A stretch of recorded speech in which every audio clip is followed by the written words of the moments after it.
Viņa, protams, aiziet debesīs pie Dieva, un tad jau tiek svērts un vērtēts, vai tu esi izdarījis visu šai dzīvē, vai tev vēl jānonāk ir apakaļ un jāpabeidz un jāmācās tālāk, jo dzīve te šeit uz zemes ir mūsu mācības stundas. Ja labs cilvēks, tad dvēseli uziet augšā pie Dieviņa. Ja es atvainos sūdīgs cilvēks, tad viņš nonāk ellē. Es tik neatceros, kurā tā elles lokā. Es ticu, ka kaut kas tur pēc tam ir. Nu, tīri tādā kaut kādā nezūdamībā.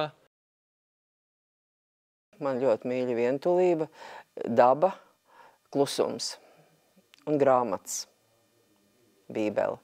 Lai man piedod cilvēki, kur dzer tikai pliku ūdeni, man patīk svinēt dzīvi ar alkoholu un gudrām sarunām.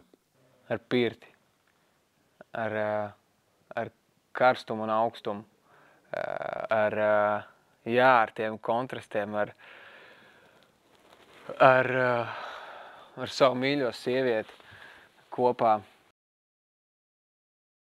Vai viņš vēlreiz gribētu šeit atgriezties un turpināt savu darbu, es viņam pavaicātu, vai tas bija to vērts, jo viņš patiesībā sevi arī sadedzināja? Es drīzāk pateiktu viņam paldies par to laiku, ko viņš ir par to laiku, ko mēs esam vadījuši kopā. Ko tas nozīmē būt pedagogam?